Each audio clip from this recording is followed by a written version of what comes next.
یا اللہ یا رحمان یا رحیم یا کریم۔ بسم اللہ الرحمن الرحیم۔ اللہ کے نام سے شروع جو سب پر مہربان نہایت رحم کرنے والا ہے۔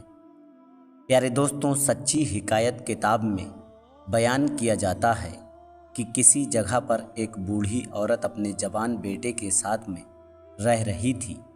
ایک بار اس کا وہ جوان بیٹا سخت بیمار ہو گیا، جس پر اس کی بوڑھی ماں نے نذر مانی کہ اگر اللہ تعالیٰ میرے بیٹے کو شفا عطا فرما دے تو میں 7 دنوں کے لیے اس دنیا سے کہیں دور چلی جاؤں گی۔ اللہ پاک نے اس بوڑھی ماں کی دعا کو قبول فرمایا اور بہت ہی جلد اس کے جوان بیٹے کو شفا عطا فرما دی، مگر بوڑھی ماں اپنی نذر پوری کرنی بھول گئی، یعنی کہ وہ اپنی مانی ہوئی نذر کو پوری نہ کر سکی۔ اس کے بعد ایک رات وہ بوڑھی عورت سوئی ہوئی تھی کہ اس نے ایک خواب دیکھا جس میں اس کو ایک بزرگ فرما رہے ہیں کہ اے اللہ کی بندی، اللہ نے تمہارے بیٹے کو صحت مند کر دیا، اب تو اپنی مانی ہوئی نذر کو تو پورا کر تاکہ تو خدا کے عذاب سے محفوظ رہ سکے۔ اس کے بعد صبح ہوئی تو اس عورت نے اپنے بیٹے کو اپنے پاس بلایا اور اس کو ساری باتیں بتا دی، یعنی کہ اس کو بتا دیا کہ وہ جب سخت بیمار ہوا تھا اس نے اس وقت اس طرح کی نذر مانی تھی۔ اس کے بعد اس نے کہا کہ جا کر قبرستان میں میرے لیے ایک قبر کھود کر مجھے اس میں دفن کر دے۔ بیٹے نے اپنی والدہ کا حکم مانتے ہوئے قبرستان گیا اور اپنی ماں کے لیے ایک قبر تیار کر دی اور پھر اپنی زندہ ماں کو لے جا کر دفن کر دیا۔ اس عورت نے قبر میں جاتے ہی یہ دعا کی، اے میرے اللہ، میں نے اپنی وصیت کے مطابق اپنی نذر پوری کر دی، اب تو مجھے قبر کی آفتوں سے محفوظ رکھنا۔ اتنے میں وہ عورت کیا دیکھتی ہے کہ اس کے سر کی جانب ایک روشن دان ہے، اور عورت نے روشن دان میں جھانک کر دیکھا تو اسے باہر ایک باغ نظر آیا جس میں 2 عورتیں موجود تھیں۔ انہوں نے اس عورت کو آواز لگائی، بی بی تو ہمارے پاس چلی آ۔ پھر اللہ کے کرم سے وہ روشن دان کشادہ ہو گیا، اس لیے پھر وہ عورت وہاں سے نکل کر ان دونوں عورتوں کے پاس گئی۔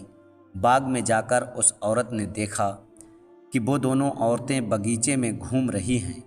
اس عورت نے ان دونوں عورتوں کے پاس پہنچ کر سب سے پہلے تو سلام کیا، مگر ان دونوں عورتوں میں سے کسی نے بھی سلام کا جواب نہیں دیا۔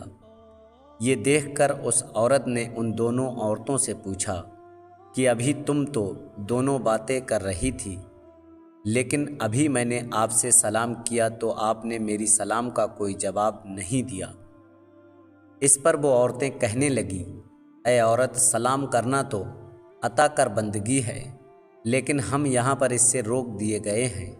اتنے میں وہ عورت کیا دیکھتی ہے کہ ان دونوں عورتوں میں سے ایک عورت کے سر کے اوپر اچانک ایک پرندہ آیا اور اس نے اپنے بازوؤں سے اس عورت کو ہوا کرنا شروع کر دیا۔ پھر اس عورت نے دوسری عورت کو دیکھا تو وہ حیران رہ گئی۔ اس نے دیکھا کہ دوسری عورت آدھی انسانی شکل میں ہے اور آدھی جانور کے شکل میں ہے، اور اچانک سے ایک پرندہ اس کے سر پہ آیا اور اس نے اس کو چونچ مارنا شروع کر دیا۔ یہ دیکھ کر اس عورت نے پہلی عورت سے پوچھا، بہن، تمہاری فضیلت کا کیا سبب ہے؟ تو اس پر پہلی عورت نے بتایا کہ میں دنیا میں اپنے شوہر کی فرمانبردار بیوی تھی، اور میرے دنیا سے رخصت ہوتے وقت میرا شوہر مجھ سے راضی تھا، بس اسی فرمانبرداری کی وجہ سے اللہ تعالیٰ نے مجھے اس نعمت سے نوازا ہے۔ پھر اس عورت نے دوسری عورت سے پوچھا، بہن، آخر تمہاری اس سزا کا کیا سبب ہے؟ تو پھر اس دوسری عورت نے بتایا کہ میں ویسے تو بہت نیک تھی، نماز روزے بھی کرتی تھی، لیکن میں دنیا میں اپنے شوہر کی فرمانبردار بیوی نہیں تھی، اور میرے دنیا سے رخصت ہوتے وقت میرا شوہر مجھ سے راضی نہیں تھا، اس لیے مجھے میری نیک بختی کے صلے میں اللہ نے مجھے یہ باغ تو عطا کر دیا، لیکن شوہر کی ناراضگی کی وجہ سے مجھے اس عذاب میں مبتلا بھی کر دیا۔ اللہ نے میرے جسم کو آدھا انسانی شکل کا بنا دیا اور آدھا جانور کے شکل کا بنا دیا، اور ایک پرندہ میرے سر پر روز اپنی چونچ مارتے رہتا ہے۔ اس لیے میں آپ سے درخواست کرتی ہوں کہ آپ جب دنیا میں واپس جاؤ تو میرے شوہر کے پاس جانا اور اس سے میری سفارش کرنا۔ ممکن ہے کہ میرا شوہر مجھ کو معاف کر دے اور مجھ سے راضی ہو جائے۔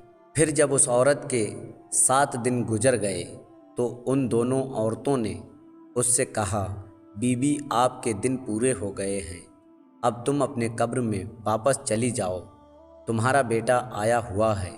ان کی یہ بات سن کر پھر وہ عورت اپنے قبر میں واپس آ گئی اور اس کو معلوم ہوا کہ اس کا بیٹا اس کی قبر کھود رہا ہے، اور پھر اس کا بیٹا اس کو لے کر گھر چلا گیا۔ جب وہ عورت قبر سے زندہ واپس نکلی، اپنے گھر چلی گئی تو وہ خوب مشہور ہو گئی۔